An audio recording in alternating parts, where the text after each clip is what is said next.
going on, guilty guys and gals? And welcome back to the Great Ace Attorney. We're gonna do this jury thing again because the jury's stupid. They sway easily like the judge. Anyway, man, if only I didn't have two people who were against me on here on principle. It would appear that the ladies and gentlemen of the jury are once again in full agreement. What is your position, Lord Van Sykes? I'm back. In truth, my lord, I feel these have been unnecessarily protracted proceedings. But then, one must always exercise patience in order to savor the best vintage. No! Wait! The mystery of the fourth book still hasn't been... Can you take your boot off the table? If books are your predilection, my learned friend, study them on your own time. It's not what I was saying at all. What? No forgive the discourtesy this time? No, the discourtesy was necessary. Ahem. In that case, ladies and gentlemen of the jury, you will now state your individual decisions regarding the defendant's culpability for the court to hear. Okay. They're gonna voice act. Guilty. He does not have that voice.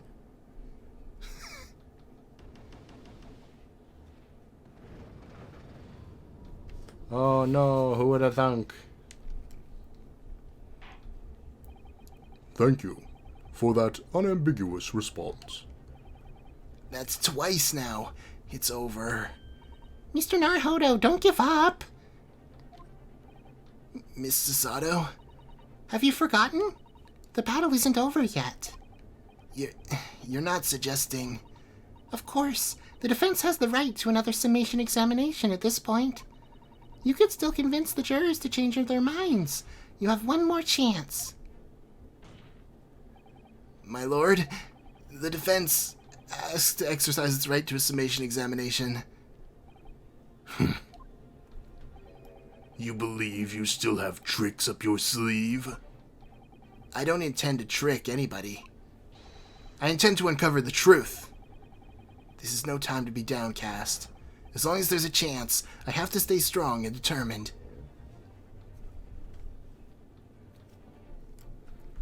So you're saying there's a chance? Oh, come on. Shoot. Well, oh well. By the way, when I loaded my save file this time, it loaded the wrong save file. No, I don't need it. It loaded the one for not last episode, but the episode before. And I was like, oh no, did I not save?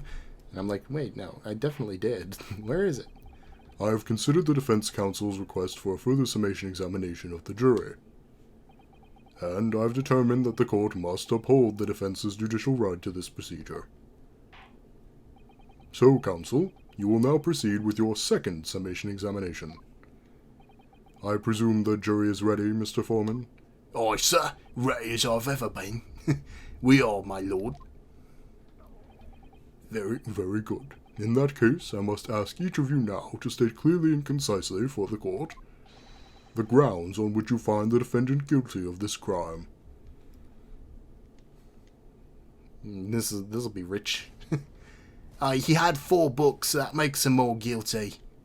The accused left behind evidence at the scene, didn't they? Those 3 books of his. If there was some novel alternative explanation about how the victim was stabbed, I might reconsider. Even the woman was throwing books. It can't be related to this crime if the window is closed, can it? Dearie me, it was only a little book, hardly life-threatening, even with a direct hit. Look, I just want to get this over with. If I don't bring home some pay tonight, I'll be in a tidy bit of trouble. Yeah, come to think of it, we had a fire at home a while ago. Gave me the sneezes. Shoo! Yes. Considerably more tangible arguments from all members of the jury this time around, it seems. With one notable exception, of course. My learned student friend was unable to find fault in the previous witness testimony. Why? So, the court must accept the fact that this is indeed the accused seen fleeing from the scene. And moreover, no one else was even at the scene to commit the crime. Well, if the eyewitnesses are correct, it would seem as if the conclusion is somewhat set in stone. Why is that highlighted? I fail to see how it can be argued any other way. That means, I'm afraid, that during the summation examination, it's essential that you establish some other tangible explanation for the facts. But how? What would even constitute a tangible explanation here? Isn't it obvious? Who stabbed the woman, and how? Those two details are all you need to provide. Simply give us a name and a method by which the attack was conducted. And there I was thinking this might be hard. Mr. Naruhodo, you have to do it. Otherwise, this really will be where the trial ends. No pressure then. That's right. That's quite enough preamble. Proceed with the summation examination, please. I presume you are prepared, counsel. Oh, yes, my lord. All right, Ryunosuke. Focus your mind now. All right, I'm focused. Clearly, the key to this summation examination is going to be juror number 4, the maid, or should I say Mrs. Garrideb? We have a book that disappeared from the Garrideb's house on the evening of the incident, and the 4th book found in the victim's hand. There must be a way to link the two. Yes, that's what we have to find. Using every technique I've learned in my short career so far, whatever it takes. Don't forget to keep an eye on Mrs. Garrideb and how she reacts, even to the things other people say. I see. Well, thank you for the hint. Pretty sure I know who's... Look at them standing in the background. Oh, maybe I'll take a nap then. The accused left behind evidence at the scene. I can press all of these guys. Press them. But as we know, there were 4 books, not 3. Well, what difference does it make? There's every possibility that the 4th book, in fact, belongs to the defendant's landlord.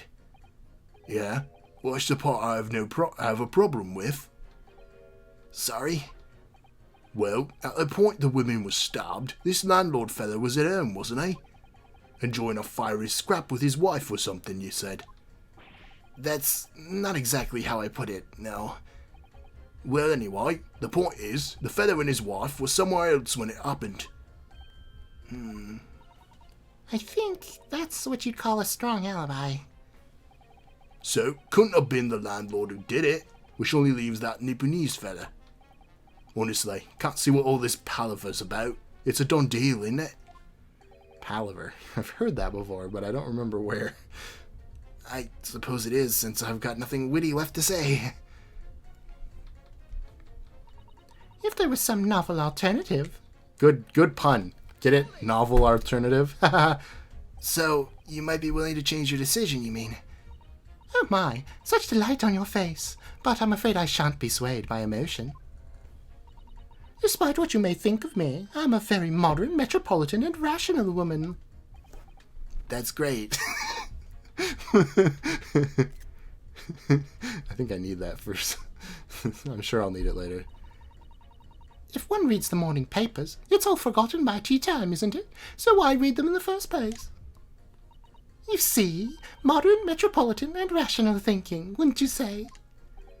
And not at all extreme. As I see it, an overwhelmingly suspicious Japanese man has been implicated by overwhelmingly strong testimony. I don't know why I'm having so much trouble saying overwhelmingly. So, despite one or two minor puzzlements, I do declare that the man is overwhelmingly guilty. Modern, metropolitan, and rational logic, wouldn't you say? Overwhelmingly. But us modern gals are always delighted to embrace new fads, you know. Oh, so I'd be only too happy to consider an exciting new theory if you could come up with one. I'd be happy to do that, too. If only I could. Let's do our very best not to disappoint the modern metropolitan young lady. Right. I'm glad you omitted rational there. I made the best jury member. Even if the woman was throwing books, it can't be related to this crime if the window was closed, can it? But what about the possibility the window was open? What about it? I mean, there's just no way it could have been. How can you be so sure? The prosecutor fellow over there said it earlier, didn't he? Winters in London are no joke. You don't want to invite that sort of cold indoors. So no, that window wasn't open. Us Londoners like sitting by the fire and staying warm, see? But you couldn't categorically state that the window wasn't open, could you? It just wasn't. They wouldn't have opened it. Then what's the point of even having windows, huh? Counsel, you will kindly refrain from childish bickering. Sorry. I got a little heated there. See, like the fire, I told ya. Somehow, I need to show there was an undeniable possibility the window was open. Because this young man isn't going to budge otherwise. Sorry, it's what I gotta do. Oh dearie me, it was only a little book. But the little book was on fire at the time, was it not? With flames of love, I'll have you know. There's really no such thing as a loving incendiary bomb. Stop slapping me. Well, he brought it upon himself. It's playing with fire to betray a fiery love. Isn't it? Well, don't you agree? Oh, well, any kind of betrayal is certainly a bad thing, yes.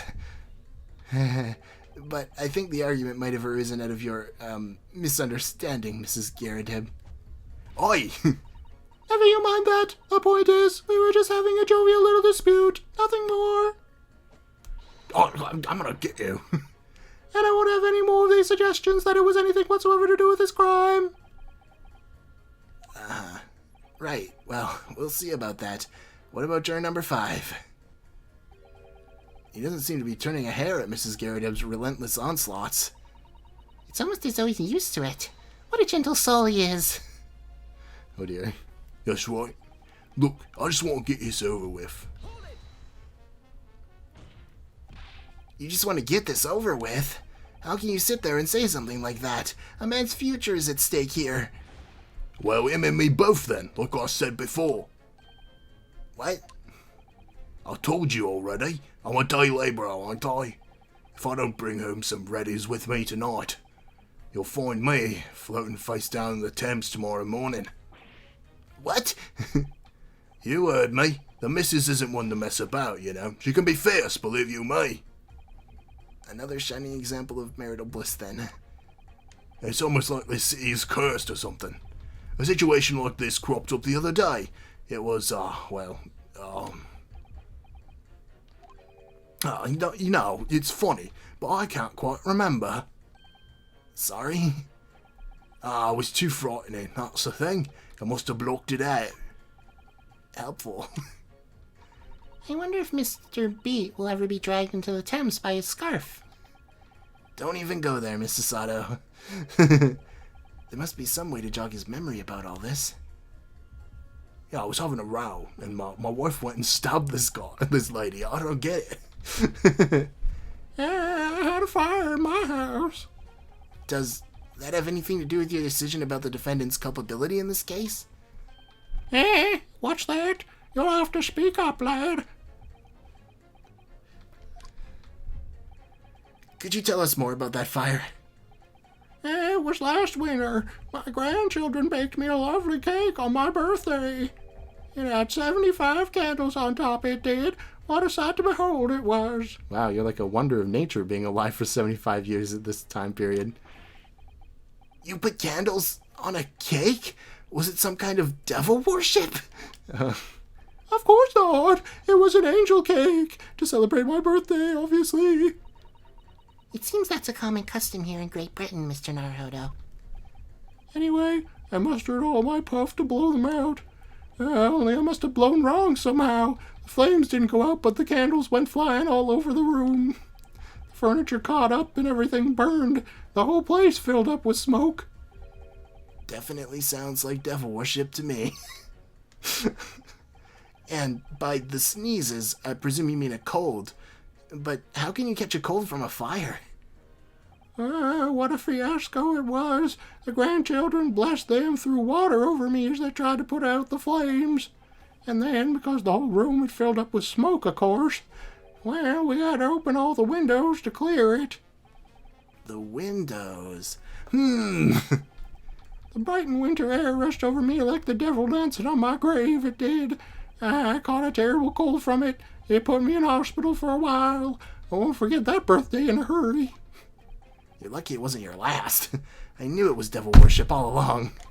Devil worship, I'm telling you. But something about this old man's story is playing on my mind for some reason. We need to demonstrate who, apart from Mr. Natsume, could have attacked the young woman on the street, as well as how he or she could have done it.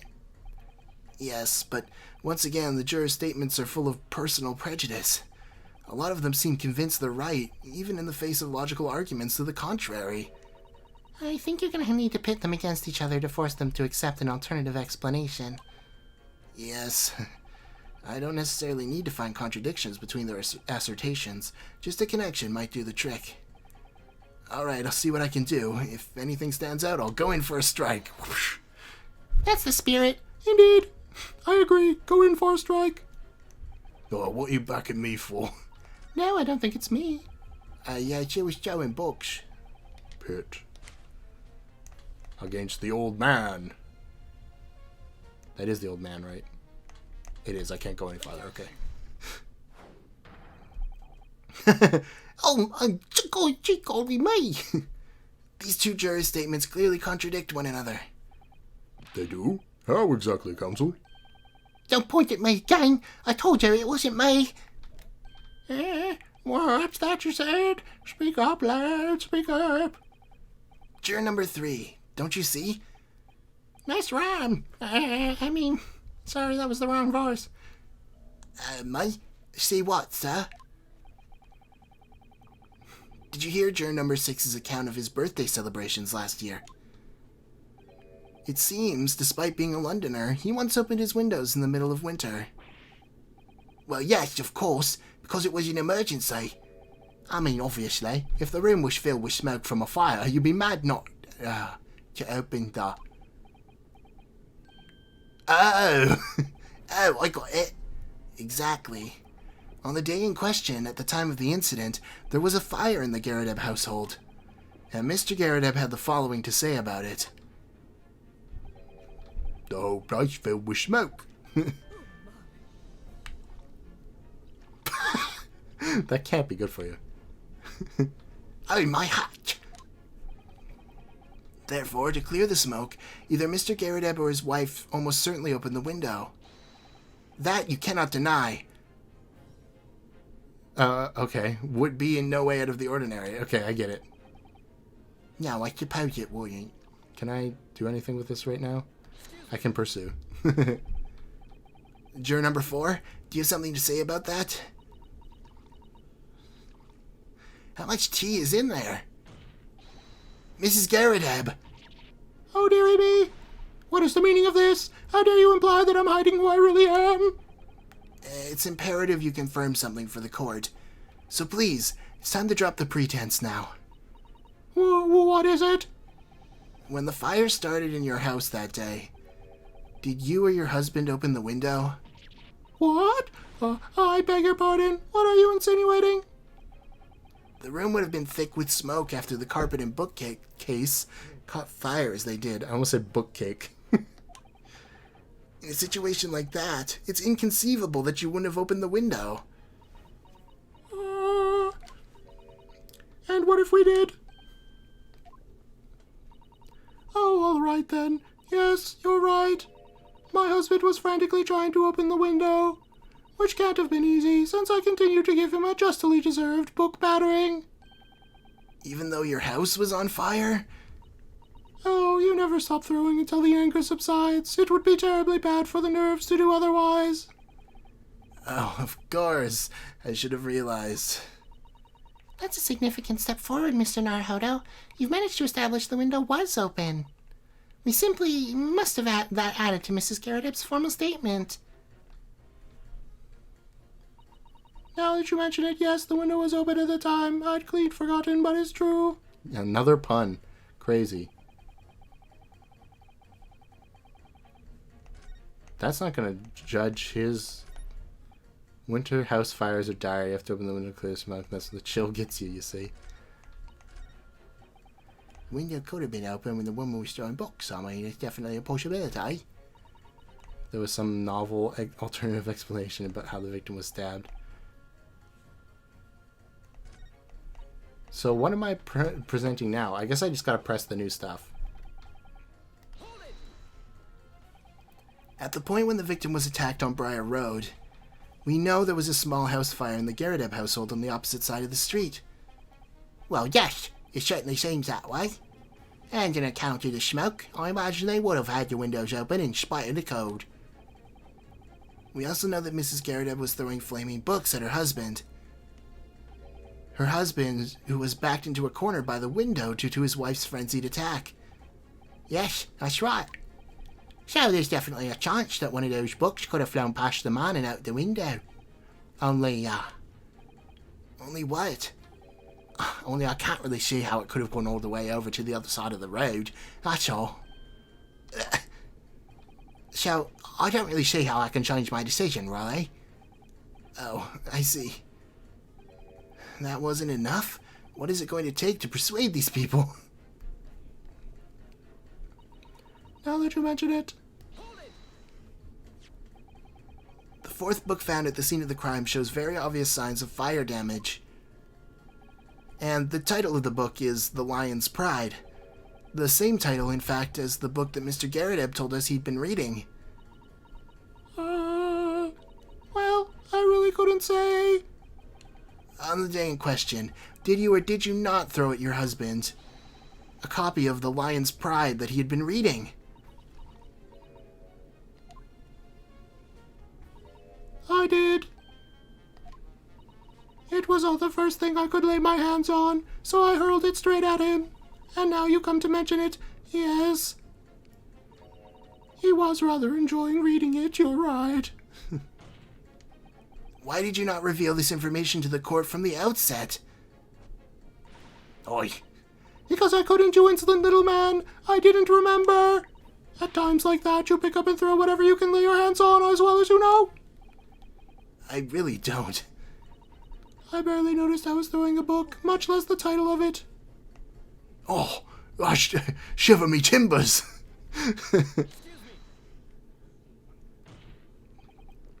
What is it, juror number 5? I'm frozen with fear.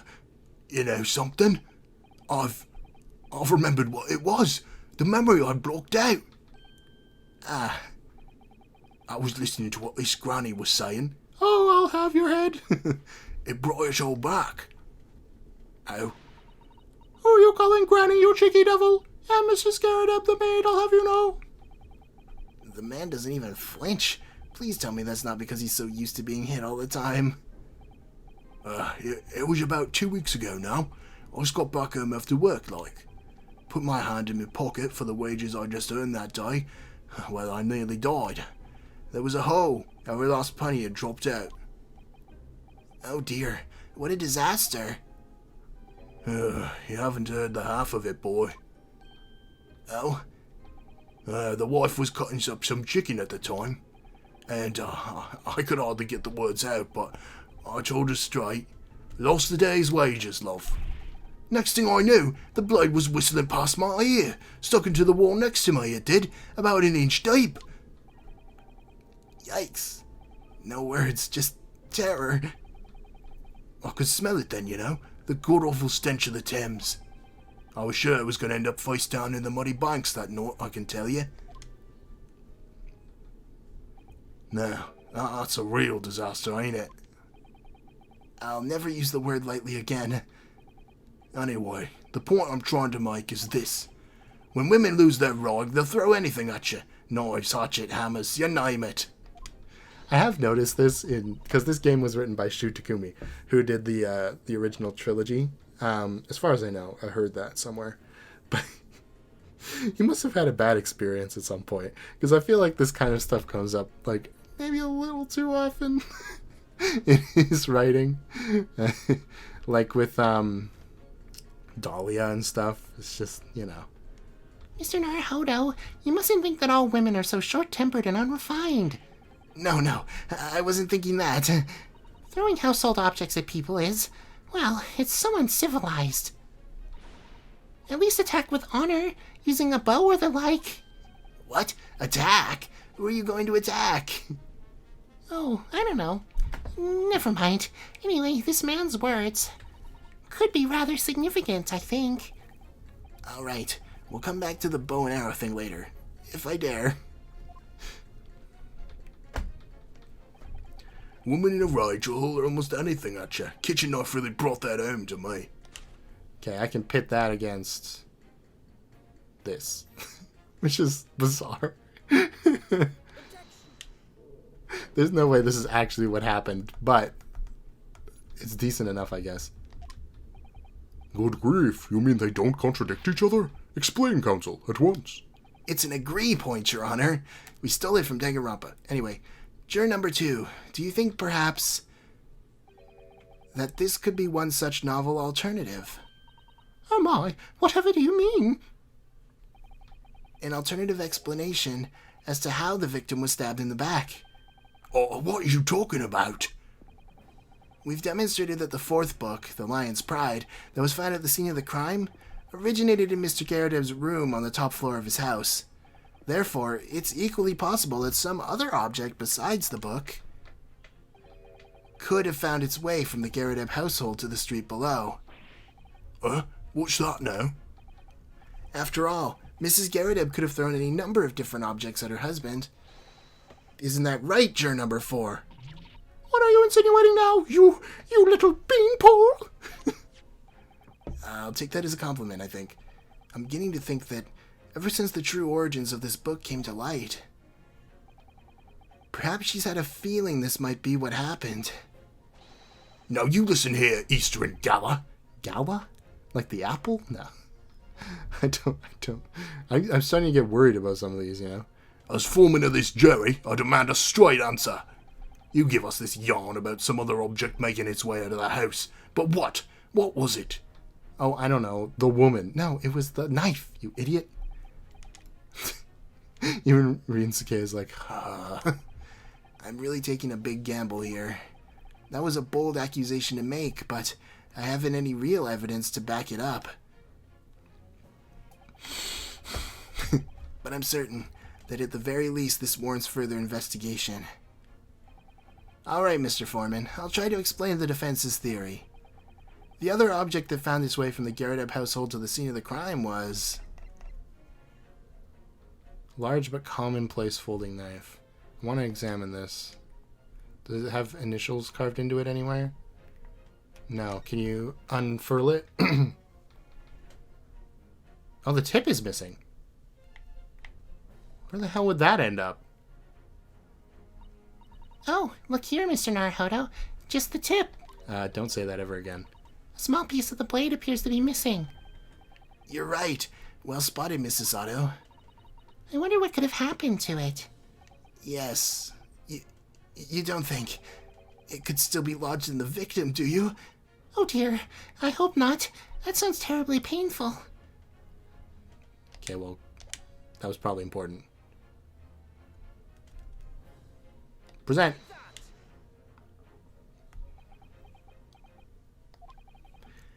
Juror number 4, Mrs. Garrideb. Why is there no space between those ellipses? Anyway. What now? I must apologize in advance for this. But I need you to confirm something else for the court. This knife. Have you ever seen this knife before? Good Lord, counsel, what on earth are you doing? That's the weapon that was lodged in the victim's back, man. Don't say that. I was hoping she'd admit it without knowing. My lord, remember that when the victim was attacked, Mr. and Mrs. Garrideb were in the throes of an argument. Mrs. Garrideb was hurling anything she could at her husband, who'd been backed up against the window. A window that had been opened to clear the smoke, and through which a book sailed to land at the crime scene. You can't seriously believe that. The book was found in the victim's grasp. Are you saying that it flew out of the window and across the street to land neatly in her hand? Even my missus ain't got a name like that. Yes, I admit, there are many details we don't yet understand. But that's the point. That's precisely why. We must not allow this trial to end. Not right now. Oh my. Mrs. Garrideb, your answer, please. Have you seen this knife before, or not? No. Ah.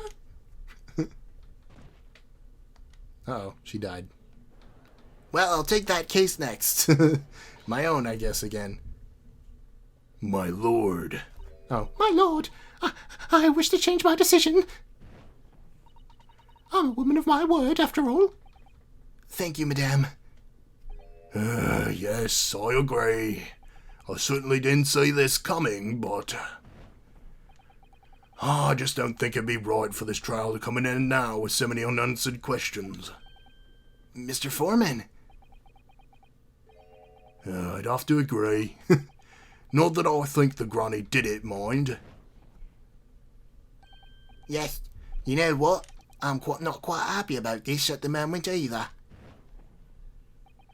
All together now, ladies and gents. That was the judge's voice. All together now, ladies and gents. I still think he's guilty. We did it. No, congratulations, Mr. Naruhodo. I'm excited to see what Van Zieks has to say about all of this. So, as a result of the defense's summation examination, a number of jurors' leanings have changed. 2 jurors called guilty against the 4 now calling innocent. Accordingly, the opinion of this court is divided. And this trial will continue. What was that? Oh, sorry, I meant to say innocent too. Bonk.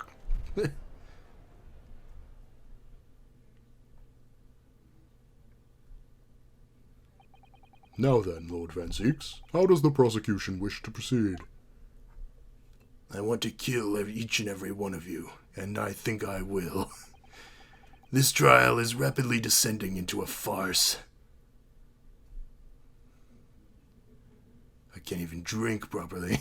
Do you see that? It's all over my chin. Like a corked wine, the first few sips are bitter enough. But what follows is so repugnant, it's good for nothing save the gutter. You mean that lamp?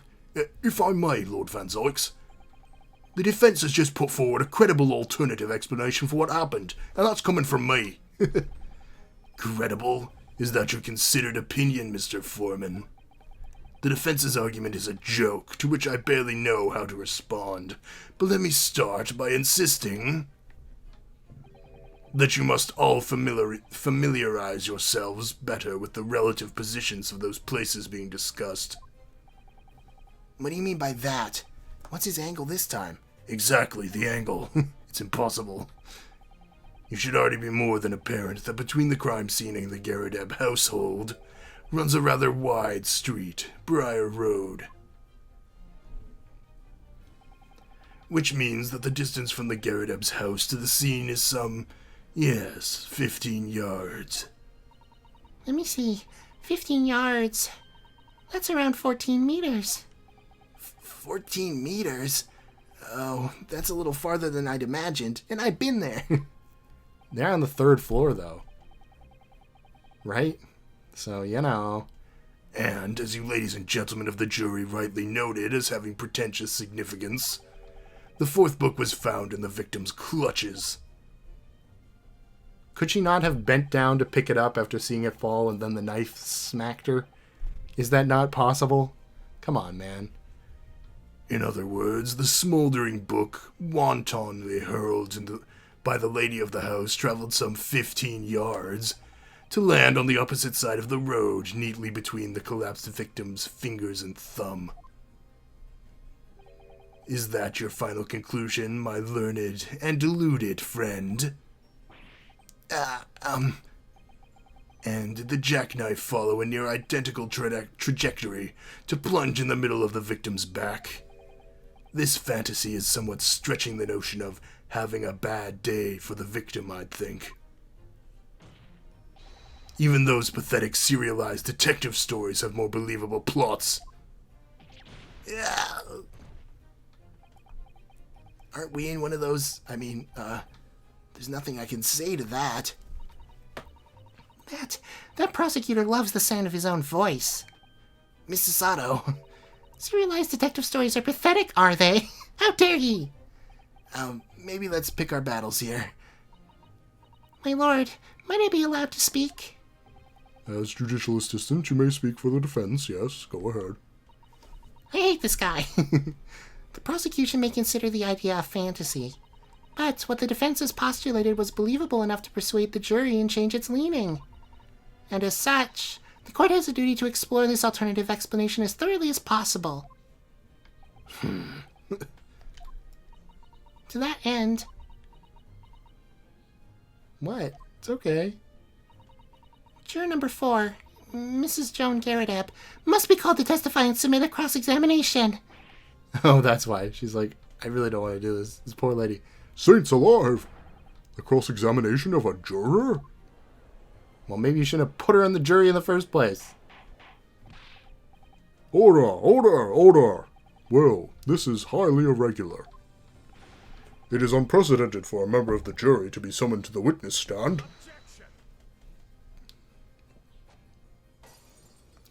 Cool. And unnecessary. Lord Van Sykes?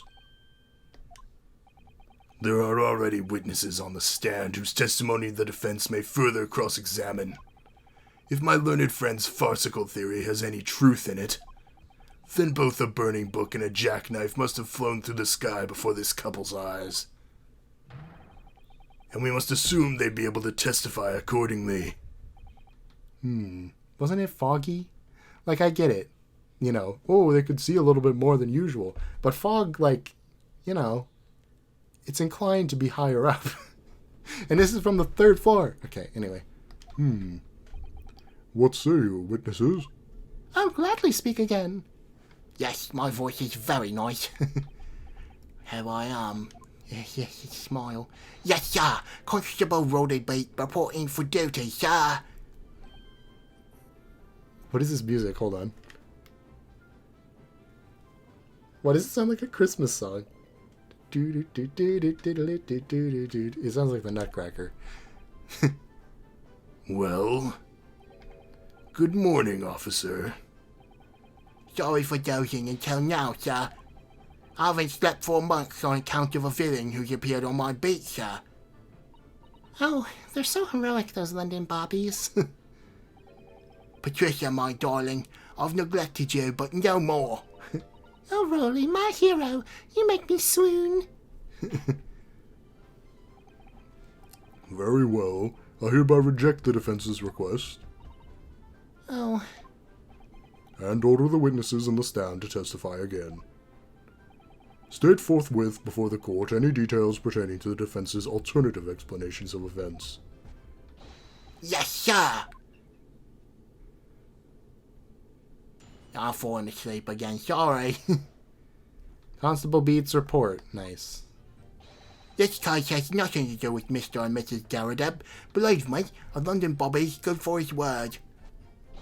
You see, sir, the windows on the top floor of the Garrideb house are top-hinged casements. obviously, if anything had been thrown out of the window, we would have seen it. I did leave the scene to go fetch help, but my trusty Roly was there to make sure nothing was disturbed. Right. Face down in the snow. I didn't take my eyes off the crime scene for one moment, sir. Nothing strange to report on that front, sir. Well, this is quite startling. Topped hinge casement windows. That detail was not in the police report, Constable. Yes, sorry about that. I must have just been a little drowsy. You cannot excuse your sins with drowsiness every time, Constable. No, sir. Please don't dock my pay like a certain other detective in the series. Sorry, but... what exactly is a top-hinged casement window? And you, You cannot excuse your ignorance with such trite remarks, my learned friend. Of course. Sorry. I found it, Mr. Naruhodo. Couldn't you have said that like 3 seconds earlier so I didn't embarrass myself? Cast your mind back to the windows in Mr. and Mrs. Garradeb's room. Alright, I'll try. Okay, I got it. They slide up. Is that all? So, the window opens in order to allow air to circulate inside the house. Oh. But, as it's a top-hinged casement window, it swings open along the upper edge, you see?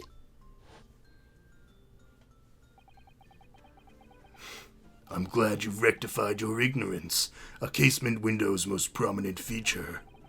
Is its stay, a metal bar which prevents the window from being opened beyond a certain amount. It prevents it opening? This is all news to me. Absolutely correct, sir. In other words, if a book or knife were to have been thrown through that open window, it would have clattered against the pane and fallen straight down onto the pavement below. No. You see the problem, then? Good. Your education in Windows is complete. Windows 101. There was never any possibility of either the book or knife traveling 15 yards over the road. That is, unless the window pane had been shattered, something we've discounted already. That can't be. Did you see that, Roly? The young Japanese man just collapsed in agony. Yes, my darling, I saw it. I saw how he crumbled before me. I'm powerful. Oh, Roly, you're so strong. Well, good for them. How is this happening? I haven't even started the cross-examination yet, and already my argument's been destroyed. Counsel, if you could drag yourself upright again, the court awaits your cross-examination. Stop being so dramatic. My lord. Oh, good. Another desperate situation. And the last one in this episode. Alright, let's go. It's time for you to fight me. I'm tough, you know. I'm dressed in the sleep. He has nothing to do. Believe me, a London Bobby's good for his word. I'm scared of where this is gonna go. How can you say that for certain? A very good question, sir. And the answer is this.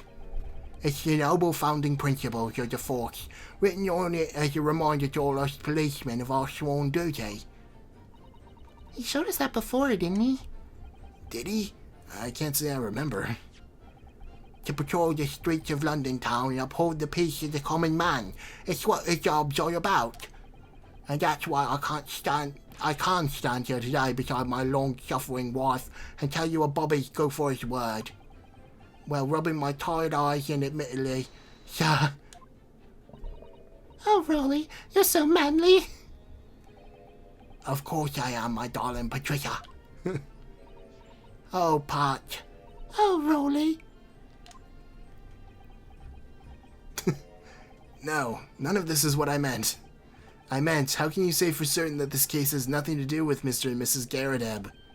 Ah, I say, sir. You should have said so earlier, sir. Yes, well, so, could you answer the question? That was a waste of time, then. Absolutely, sir. I'll answer you to the fullest of my ability, sir. There's a surprising reason why Mr. and Mrs. Garradeb's domestic dispute can't be related to this case. But, before I get into that, sir, just one more thing. Yes? I'd very much like you and all your countrymen to understand the great British institution of Scotland Yard. So I hope you'll take back some tales of us London Bobbies, and how we uphold our guiding principles. I wasn't planning on going back just yet. I've only just arrived here. So to that end, sir, I'll be happy to lend you my warrant card for your perusal. But I must warn you, you won't be able to get through it without shedding a few tears. It's so touching. Thank you. I'll try. Constable Beate's warrant card has been entered into the court record. Why do I need that? Oh dear. I'm not gonna, discredit this man as a police officer, am I? policeman will strive to preserve the peace in the allotted beat. A patrolling officer is expected to walk 20 miles, yeah. Any crimes falling under his jurisdiction of the beat in which they are discovered. When a crime is discovered on his beat, a policeman must assist with initial investigations and help detectives. Okay, so this wasn't his beat. He said that before. So the investigation shouldn't be under his jurisdiction. Is that what we're getting at? You see, sir. By which you mean they don't open fully, is that correct? Yes, sir. So this starts to allow a bit of air through the house, you say, so they're restricted as to how much they open. And therefore, anything thrown out of the window from inside the room would simply strike the pane and fall to the street directly below. For clarity, allow me to mark the map. Here is the location where objects would have fallen. I'm sure that'll be important. Yes. Directly opposite the scene of the crime on the other side of a rather wide road. Would it have been so hard for somebody to mention this top-hinge casement thing before? Well, I have another question for you, Constable. What would that be, sir? How do you even know? Why would you have any idea what sort of windows Mr. and Mrs. Garrideb's house is furnished with? 'Cause I wake them up, sir, and wipe them down, sir. Well, sir, that's very simple. You see, I'll help with the investigation yesterday.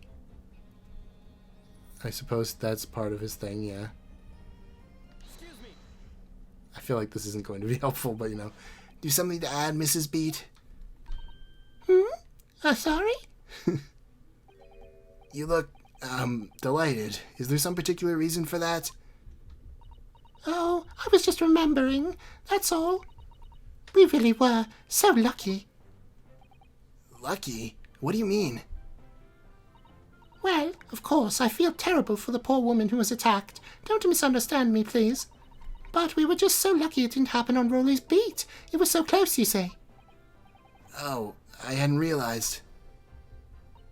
Oh, yes. That's Street Briar Road. That's the boundary between Roly's Beate and the next one. Isn't that right, my love? I'm sorry I fell asleep again. Oh, just having a dream about chewing on something. Constable Beate! Yes, that's right. That's the reason I was helping out with the interviewing the occupants of the Garrideb household yesterday. Their house is on my beat, you say, sir. That really was cutting it close then. Constable, I wonder if you could clarify something. Is the Garrideb household on your beat? If the Garrideb household is on your beat, does that mean that the pavement next to it is as well? Outside Mr. Garrideb's house? Yes, ma'am. The pavement on that side of the road is part of my beat. I see. I was unaware of that. Just think, if the woman had been attacked just on the other side of Briar Road, we would never have been able to go for that meal to celebrate our wedding anniversary. No. That's what happened, isn't it? She was on that side of the road, and they moved the crime scene so they could go on their date. You guys. Or maybe it was just her. He was half asleep in the snow. I don't know. But that's the life of a Bobby, after all. Extraordinary people are Bobbies, tirelessly working for the benefit of all Londoners. Do you know what I think? I think it was the good Lord's way of rewarding my Roly for all his hard work. Well, somebody rewarding him anyway. Don't you think so, darling? That must be it, Pot, my love. That must be it. I think perhaps we should make sure we have that information officially on record. Leave it to me, Mr. Naruhodo. I'll take care of it immediately. The case file, okay. It lies just outside Constable Beate's beat, the border of which runs down the middle of Briar Road. And now it's my turn, I think. If anything had been thrown out of the window, we would have seen it. Alright. But according to my notes here, the sun had gone down already and it was dark. How many times do we have to tell you there's lanterns? Oh, No, but Roly and I were strolling along, gazing at the night sky and looking for a lucky star. Sorry? The star that will guide us to eternal happiness. Can't it guide you to answer the question? If a flaming book had got across the sky in front of us, it would have lit up like a shooting star. And if I'd seen a shooting star, I would have made a wish upon it. Let Roly be an inspector, I would have said, 3 times at least. Of course, what with the smog and everything, we couldn't actually see any stars. In short, are you trying to say that neither a book nor a knife crossed the sky before you? Yes, sir, that is correct, sir. As sure as the night sky in London is starless, sir. It certainly seems like they're telling the truth. And then we saw that poor woman fall to the ground, so we ran straight over to help her.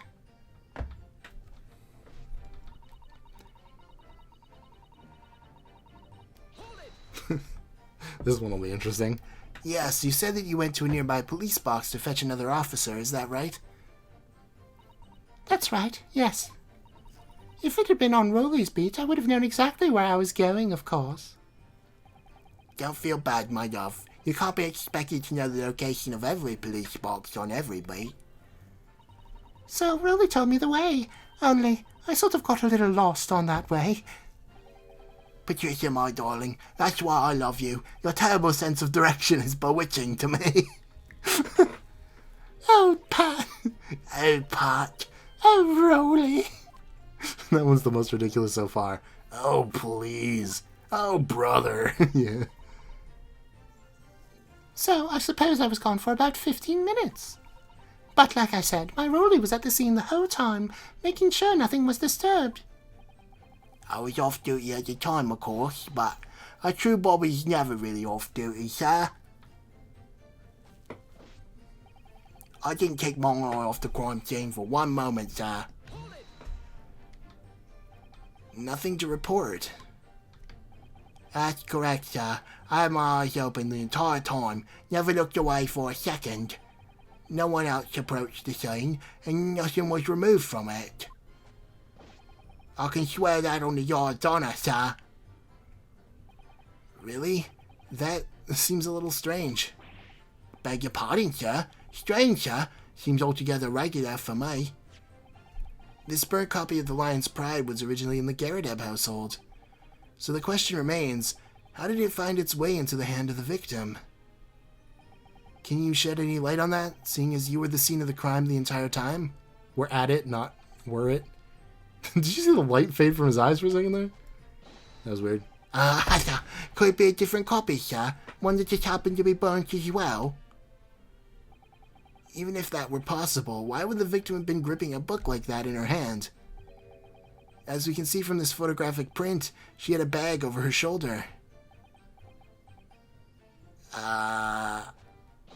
Well, sir, that book was in the lady's hand from the moment we arrived on the scene. Is that so? There's something about this statement that's not sitting right with me. The two mysteries of how that knife ended up in her back and how that book ended up in her hand. There must be some common thread between them. Can I ask you something, please, Mr. Lawyer, sir?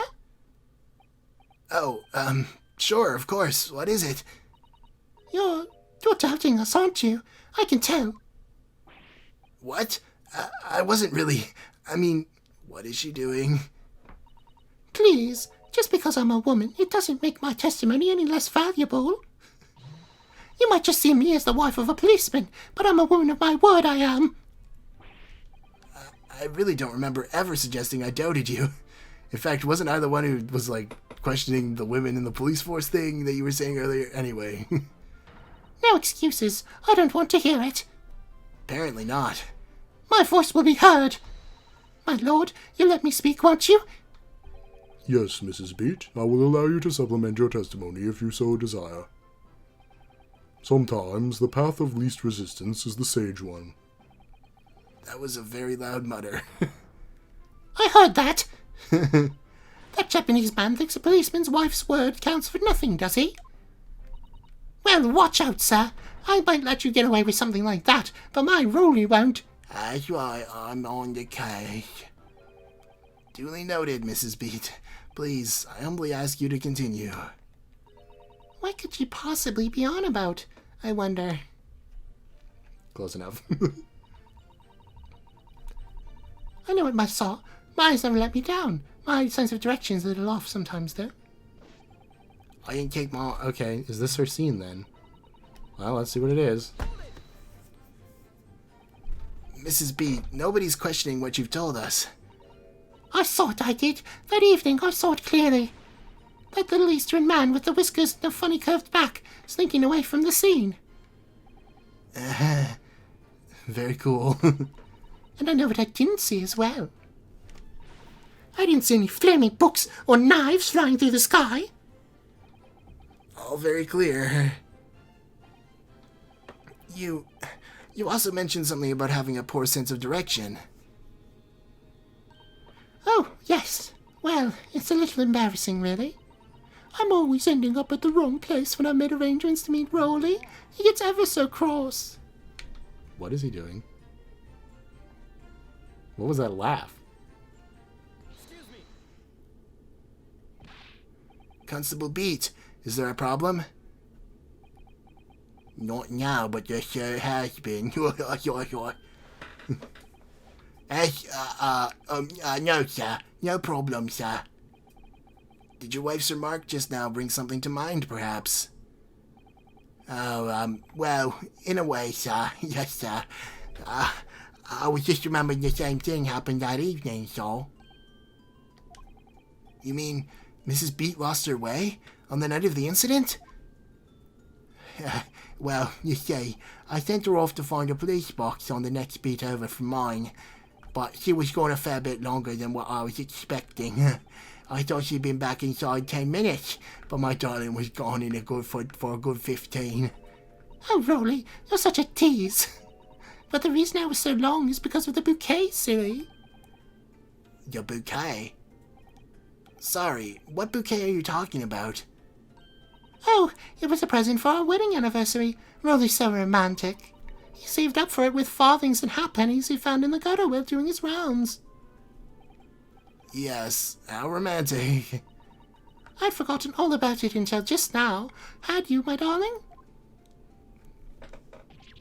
Oh yes. But that was just between us. No talking about it to anyone else, darling. You have to promise. Really? Oh. What was that all about? Constable Beate looked very obviously troubled during that exchange. I'm afraid I can't offer any useful insight, Mr. Naruhodo. But I'm quite sure of one thing. We have to ask Mrs. Beate about the bouquet. Mrs. Beate, the bouquet you just mentioned. I'd like you to add details about it to your testimony, please. Oh, really? Yes, I'd love to. Don't talk about it, love. It's a trap by that loyal guy. What happened was I dropped my bouquet and ended up losing my way for a while. That's weird. You mean you dropped the bouquet at the scene of the crime? Yes, that's right. Oh, I was so upset. When we ran over and saw it was a woman with a knife in her back, I was so shocked I dropped the bouquet Roly gave me. It was in a dark spot where the streetlights weren't casting any light, so I didn't notice it at first. And then you went to the police box to report it to the policeman whose beat it was on. Yes, and I came back to the scene together with the other constable, you see. That's when I spotted my bouquet again. But the funny thing was, when I went to pick it up, it was nowhere near the victim's body at all. In case you need reminding, Mrs. Beate, the victim is not deceased. I was all flustered for a moment before I heard a voice calling me from the other side of the road. Your husband, presumably. Oh, that's right. Silly me, I'd gone over to the wrong side of the street. Is he gaslighting her? Oh no. You got such a bad sense of direction, dear. Yes, that's all my criminal wrongdoings. Although I'm going to blame the bouquet this time, I can't think of how it got there. I really can't. So the bouquet somehow moved from one side of Briar Road to the opposite. Curious indeed. I think it was aliens, sir. Isn't it? But the worst of it is, I forgot to pick the bouquet up again when we left the scene. That beautiful rose Roly bought me, with that change from the gutter he spent so long collecting. By bouquet, do you perhaps mean this sorry solitary rose? Oh, it's kind of cute. Come on. Oh, yes, that's it. That's the bouquet Roly bought for me on our anniversary, with all bits of change he found in the gutter. Maybe just call it a rose. Tell us, Lord Van Zykes, where did you come by this flower? According to the report by the police officer in charge of the crime scene investigation, it was found on the edge of the pavement in front of the Garadeb household. In front of the Garadeb's house? Although it wasn't noticed until the morning, as it lay where the street lamps cast no light. It was believed to be of no relevance to the case, since it was found on the opposite side of the thoroughfare.